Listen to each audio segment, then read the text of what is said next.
Hello viewers, welcome to Food and Life Hacks channel.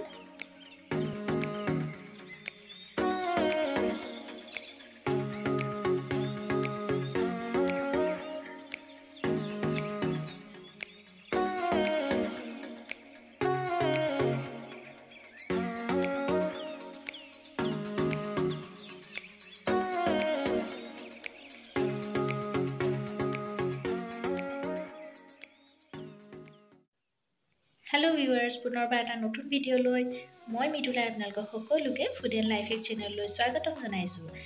আজি খুব কম সময়ৰ ভিতৰতে এটা সুন্দৰ আৰু সোৱাদ লগা ৰেচিপি কেনেকৈ বনাব পাৰি আৰু খুব কম সামগ্ৰীৰে কেনেকৈ ৰেচিপিটো বনাব পাৰি মই তাকে আপোনালোকক দেখুৱাবলৈ ওলাইছোঁ। আশা কৰোঁ আপোনালোকে সকলোৱে ভিডিঅ'টো চাই ভাল পাব আৰু যদিহে ভিডিঅ'টো চাই ভাল পায় তেন্তে লাইক, শ্বেয়াৰ আৰু ছাবস্ক্ৰাইব কৰিবলৈ নাপাহৰিব। তেন্তে পলম নকৰি বলক আমি ভিডিঅ'টো আৰম্ভ কৰোঁ। প্ৰথমে মই এটা কুকাৰ এনেকৈ গৰম কৰি ললোঁ আৰু তাতে তেল দি লৈছোঁ। এতিয়া এই তেলখিনি মই গৰম হ'বলৈ দিম। কিছু সময় গৰম হোৱাৰ পিছত ইয়াতে মই তেজপাত দি দিছোঁ। তেজপাতখিলা কিছু ভাজ খাই গ'ল। ইয়াতে এতিয়া জিৰা দিছোঁ, লং, ইলাচি, ডালচেনি দিছোঁ। এইখিনি কিছু সময় মই এনেকৈ ভাজি ল'ম, অকণমান কালাৰটো চেঞ্জ হোৱালৈকে। কিছু সময়ৰ পিছতে এনেকৈ মই কাটি থোৱা পিঁয়াজখিনি দিছোঁ আৰু পিঁয়াজখিনিও এতিয়া মই ফ্ৰাই কৰি ল'ম। আৰু পিঁয়াজখিনি মই মিডিয়াম ল' ফ্লেমতে কিছু সময় ফ্ৰাই কৰিম, যেতিয়ালৈকে এইখিনি অকণমান ছফ্ট হৈ নাযায়। কিছু সময় মই এইখিনি ফ্ৰাই কৰি ল'লোঁ আৰু দেখা পাইছে পিঁয়াজখিনি আগতকৈ কালাৰটো চেঞ্জ হৈছে আৰু আগতকৈ বহুতখিনি ছফ্টো হ'ল।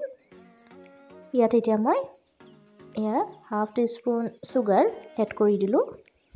চেনি দিলে মছলাখিনিৰ যিটো টেষ্ট, সেই টেষ্টটো আঁতৰি নাযায়, একদম ধুনীয়াকৈ বেলেঞ্চ হৈ থাকে আৰু কালাৰটো খুব ধুনীয়া হয়। সেইকাৰণে অকণমান মই ইয়াত চেনি এড কৰি দিলোঁ আৰু এইখিনি ফ্ৰাই কৰি ল'লোঁ। এতিয়া ইয়াত মই এড কৰিম মাংসখিনি, যিখিনি মই মেৰিনেট কৰি ৰাখিছিলোঁ। অৰ্থাৎ মই ইয়াত আদা, নহৰু আৰু নিমখ, হালধি এইকেইটা ইনগ্ৰিডিয়েণ্টছ দি এইখিনি মই মেৰিনেট কৰি ৰাখিছিলোঁ 15 মিনিটৰ বাবে। আৰু এইখিনি এতিয়া মই কিছু সময় এনেকৈ ফ্ৰাই কৰি লৈছোঁ। আনফালে এখন কেৰাহী মই এনেকৈ গৰম কৰি ল'লোঁ আৰু তাতে কেইপিচমান আলু নিমখ হালধি সানি ফ্ৰাই কৰি ল'ম। এই আলুখিনি জাষ্ট মই ওপৰৰ লেয়াৰটো যাতে ফ্ৰাই হৈ যাওক ধুনীয়াকৈ, সিমানখিনিলৈকেহে ফ্ৰাই কৰিম। আনফালে এয়া দেখা পাইছে মই চিকেনখিনি ফ্ৰাই কৰি আছোঁ।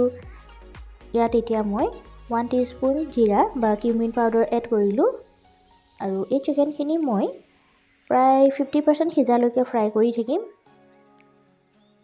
1 টিস্পুন ধনিয়া বা coriander পাউডাৰো এড কৰিলোঁ। লগতে এয়া মই ৰেড চিলি পাউডাৰ এড কৰিছোঁ 1 টিস্পুন। এইটো জাষ্ট মই কালাৰৰ কাৰণে এড কৰিছোঁ, এইটো জ্বলা নহয়। আপোনালোকে যদি বিচাৰে জ্বলা থকা জলকীয়া বা ৰেড চিলি পাউডাৰ ইউজ কৰিব পাৰে। আৰু লগতে 1 টিস্পুন মিট মছলা পাউডাৰ এড কৰিছোঁ। এই গোটেইখিনি এতিয়া মই ভালদৰে এবাৰ মিক্স কৰি লৈছোঁ আৰু আকৌ মই কিছু সময় এইখিনি এতিয়া এনেকৈ ফ্ৰাই কৰিম। আৰু এই ফ্ৰাইটো মই একেবাৰে ল' ফ্লেমতে ফ্ৰাই কৰিছোঁ, নহ'লে মছলাখিনি জ্বলি যাব পাৰে। সেইকাৰণে আমি এনেকৈ ল' ফ্লেমতে কিছু সময় ফ্ৰাই কৰি ল'লোঁ।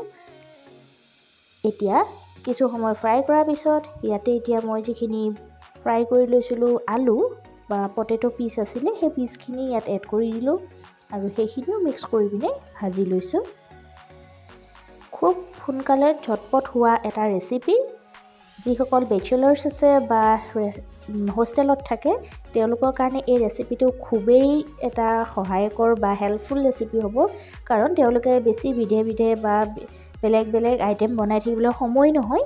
কিন্তু যিহেতু অকলে থাকে বা কেতিয়াবা এনেকৈ সোৱাদ লগাকৈ খাবলৈ মন যায়, তেতিয়া এনেকৈ এই ৰেচিপিটো বনাই খাই চাব পাৰে।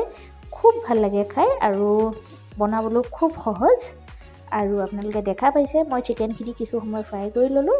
ইয়াতে এতিয়া যিখিনি মই চাউল লৈছিলোঁ সেই চাউলখিনি প্ৰথমতে ওপৰত দি দিলোঁ আৰু তাৰ ওপৰত এনেকৈ মই কেইটামান খিচমিচ এড কৰি দিছোঁ। এই ড্ৰাই ফ্ৰুটছবিলাক যিখিনি মই এড কৰিছোঁ সেইখিনি অপশ্যনেল হয়, যদি বিচাৰে এড কৰিব পাৰে। বা যদি নিবিচাৰে এই ষ্টেপটো স্কিপো কৰিব পাৰে।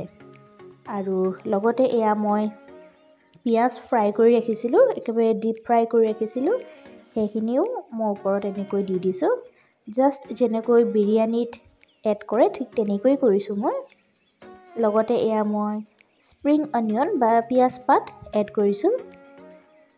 এতিয়া ইয়াত মই আৰু এটা বস্তু এড কৰিম আৰু সেইটো হৈছে ধনিয়া পাত। ধনিয়া পাত দিলে ইয়াৰ গোন্ধটো খুব ধুনীয়া ওলায়। আৰু যিহেতু এতিয়া ধনিয়াৰে ছিজন হয়, এনেকৈ বিৰিয়ানীত ধনিয়া পাতো এড কৰিব পাৰে।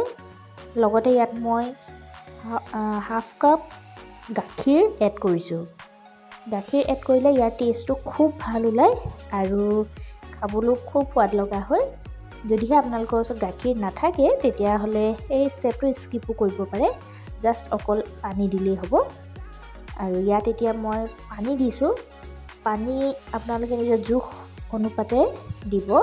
যেনেকৈ আমি ভাত বনাওঁতে প্ৰেছাৰ কুকাৰত ভাতৰ লগত পানী দিওঁ, ঠিক সেই জোখতে পানী দিব লাগিব। এয়া মই কুকাৰৰ পানী দি দিলোঁ আৰু মই মোৰ প্ৰয়োজন অনুপাতে পানী দিছোঁ। আপোনালোকেও নিজৰ জোখমতে পানী এড কৰিব। ইয়াত এতিয়া মই প্ৰথমতে 1 টিস্পুন গৰম মছলা পাউডাৰ এড কৰিছোঁ আৰু সামান্য ইয়াত মই নিমখ এড কৰিম। যিহেতু মই ভাতৰ পৰিমাণটো অকণমান বেছি আছে, সেইকাৰণে অকণমান নিমখ মই এড কৰিছোঁ। আৰু এতিয়া মই গেছৰ ফ্লেমটো মিডিয়াম হাই ফ্লেম কৰি 2টা হুইচেল আহিবলৈ দিম। কিছু সময় ঠাণ্ডা হোৱাৰ পিছত মই কুকাৰটো খুলিলোঁ আৰু এয়া চাওক, দেখা পাইছেনে কিমান ধুনীয়াকৈ ভাতখিনি সিজিছে, একেবাৰে এটা এটা হৈছে। খুব গৰম হৈ আছে এতিয়া, কিন্তু দেখাত খুব ধুনীয়া হৈছে। একেবাৰে যেনেকৈ আমি ৰেষ্টুৰেণ্টত বিৰিয়ানী খাওঁ ঠিক তেনেকুৱাই হৈছে। অকণমান লৰাই চাইছোঁ আৰু এয়া চাওকচোন কিমান ধুনীয়াকৈ ভাতখিনি সিজিছে, একদম এটা এটা হৈছে। একেবাৰে পানী জোখমতে হৈছে, সেইকাৰণে ভাতখিনি এনেকৈ এটা এটা হৈছে। নহ'লে ভাতবিলাক কেতিয়াবা পানী বেছি হ'লে বেছিকৈ সিজি যোৱাৰ চান্স থাকে। আৰু এয়া চাওক চিকেনো ধুনীয়াকৈ সিজিছে। মই এখন প্লেটত উলিয়াই লওঁ আৰু এয়া আজি একেবাৰে সহজ পদ্ধতিৰে বনাব পৰা চিকেন বিৰিয়ানী ৰেচিপি ৰেডি হৈ গ'ল। আপোনালোকৰ যদি ভিডিঅ'টো চাই ভাল পালে তেন্তে লাইক, শ্বেয়াৰ আৰু ছাবস্ক্ৰাইব কৰিবলৈ একেবাৰে নাপাহৰিব। তেন্তে পুনৰ এটা নতুন ভিডিঅ' লৈ আপোনালোকৰ ওচৰলৈ আহিম। আজিলৈ ধন্যবাদ।